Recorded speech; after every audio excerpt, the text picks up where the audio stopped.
우와, 쌍용이 드디어 해냈어. 출시하면 바로 구입해야지. 너무 멋진데요. 그런데 말입니다, 이 차량은 우리가 이미 알고 있는 차량이라고요.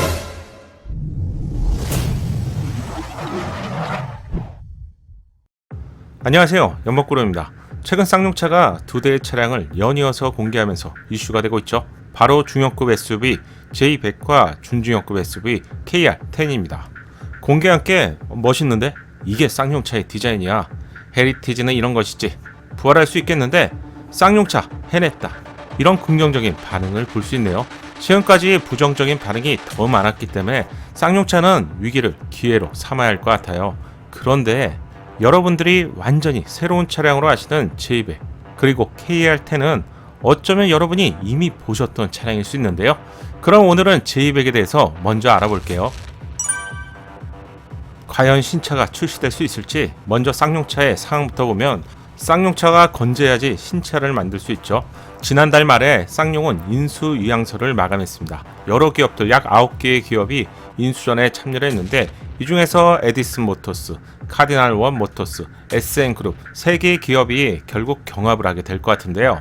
가장 중요한 것은 결국 자금 능력이죠. 빚도 갚아야 하고 신차도 개발해야 되고 직원들 월급도 나가야 되는데, 물망에 오른 3개의 기업 중에서 SN그룹은 기업의 가치가 상당히 높은데요. 재계 32건의 큰 기업입니다.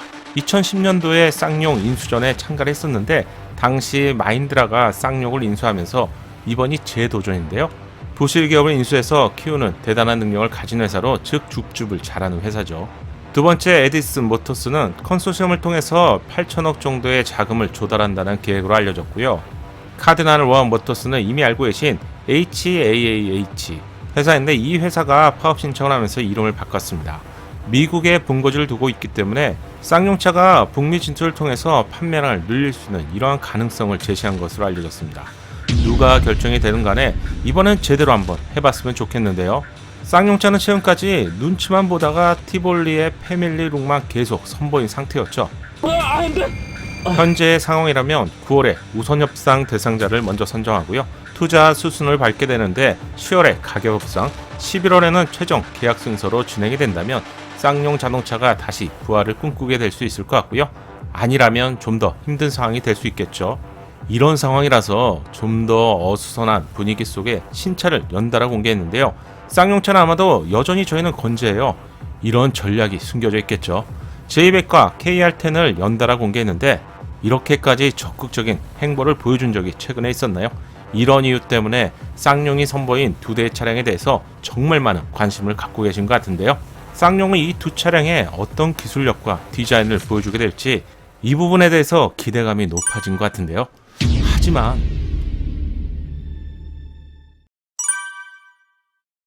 어쩌면 여러분은 이미 J100을 먼저 보셨는데요. 무슨 말이냐고요? 쌍용이 최근 신차를 출시하지 못했던 이유가 바로 재정적인 문제로 연달아 취소가 되었던 것이죠. 현재 주력 차량이라고 할 수 있는 코란도, 렉스턴 스포츠 외에도 7인승 중형 SUV와 개발이 거의 완료된 것으로 알려진 미니밴 트리스모가 있었죠.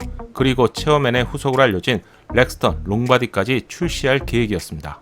하지만 재정적인 문제는 결국 출시를 미루게 되고요. 백지화가 되었는데, J100 콘셉트인 XAV 롱바디 XAVL이 바로 여러분이 보신 J100의 리디자인 버전이라고 할 수 있어요. 지금 보시는 차량이 XAVL의 차량인데요. 당시 이 차량에 대한 소식을 알려드렸었죠. 19년도에 출시될 예정이었다가 연기가 되었고요. 넓은 의미에서 본다면 최근 선보인 J100의 콘셉트가 바로 XAVL입니다. 2017년도에 공개된 콘셉트 영상인데요. 자세히 보면 J100의 디자인 요소를 찾아볼 수 있죠. 이미 사이즈도 공개가 되었는데, 전장 4630, 전폭 1866, 전고는 1640으로 휠베이스는 2775mm인데요. 이 콘셉트를 모르고 산타페보다 조금 작을 것 같아요. 이런 영상들이 많은데요. 이 차량은 투싼이나 스포티지보다는 좀 큰 사이즈였는데, 현재의 기준으로 본다면 투싼이나 스포티지가 많이 커졌기 때문에 거의 비슷한 크기로 생각하시면 될 것 같네요.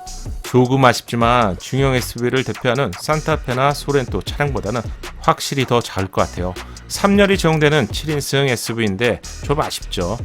콘셉트의 실내 공간을 보면 이 차량이 19년도에 출시될 예정이었기 때문에 지급으로 본다면 구식이 되었는데요. 이런 디자인 요소가 코란도 차량에 반영이 되었었죠. 쌍용 자동차도 소비자가 디자인에 대한 요구 수준이 높아졌기 때문에 이런 점을 잘 인식하고 실내 사진을 은근히 유출한 것 같은데요. 바로 이 사진입니다. J100의 실내는 계기판과 내비게이션이 하나로 연결된 파노라믹 디스플레이가 적용되어 있고요. 얇은 송풍구가 조합된 최신 디자인으로 리뉴얼한 것을 볼 수 있죠. 쌍용차 최초로 헤드업 디스플레이가 적용될 것 같은데 고급 사양이 윈드실드 방식이라서 더욱 반갑네요. 차량에서 가장 중요한 부분이 플랫폼이라고 하는데 J100의 플랫폼은 어떻게 될까요? 모노코크일까요? 아니면 쌍용을 대표하는 프레임 보디 어느 쪽일까요? J100의 뼈대에 해당되는 플랫폼은 모노코크로 예상됩니다. 이유는 쌍용차는 두 개의 플랫폼을 가지고 있죠. 모노코크 1개, 그리고 렉스턴과 같은 차량에 적용되는 프레임 플랫폼 1개. 일반적인 자동차 제조사의 경우 1개의 플랫폼으로 10개 정도의 차량에 적용하게 되는데요. 수십 종 이상의 차량을 만들고 있는 현대와 기아의 경우 3세대 기반의 소형 플랫폼, N3 플랫폼, 후륜 기반의 M3 플랫폼 3개의 플랫폼을 가지고 있는데 정말 많은 차량을 이 플랫폼을 이용하면서 제작하면서 글로벌 제조사 중에서도 한 개의 단일 플랫폼으로 가장 많은 차량을 만드는 제조사가 바로 현대와 기아, 현대차 그룹이죠. 프레임 보디와 모노코크의 보디는 각각의 장단점이 있는데 오프로드 성격의 SUV에서 이전에는 프레임 보디로 많이 제작이 되었었죠. 하지만 최근에는 지프나 랜드로버의 최신 차량에서도 모노코크 보디로 제작되는 것이 더 많은데요. 모터홈이나 특별한 용도, 적재 용량이 높거나 오프로드 성향에 특화된 차량들만 프레임 보드로 제작이 되고 있습니다. 따라서 어느 쪽이 좀 더 좋다고 할 수 없는 상황이고요. 차이점은 제가 정리해서 올려놨는데요. 이 부분을 참고하세요.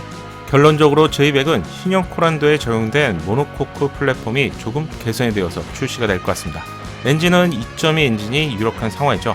수출되는 가솔린 터보 엔진을 많이 기다리시는데 배출가스 규제 이슈 등이 있기 때문에 이 부분 미리 언급하는 것보다는 확정이 된다면 제가 빠르게 알려드릴게요. 최근 포착된 테스트 차량에서 J100은 싱크로율이 많이 높기 때문에 기대감이 많이 높아진 상태죠. 완전히 처음 보는 그런 새로운 신차처럼 알려지는 것 같아서 이번 영상을 통해서 콘셉트와 플랫폼, 사이즈와 실내 부분을 알려드리게 되었습니다. 다음 영상에서는 준중형 SUV KR10도 준비해볼까요? KR10도 비슷한 상황인데요. 요청이 많다면 추가로 준비해볼게요. 오늘 제가 준비한 영상은 여기까지입니다. 영상이 도움되셨다면 구독과 좋아요로 격려해 주시고요. 여러분의 격려가 영상을 제작하는데 큰 힘이 됩니다. 끝까지 시청해 주셔서 감사합니다.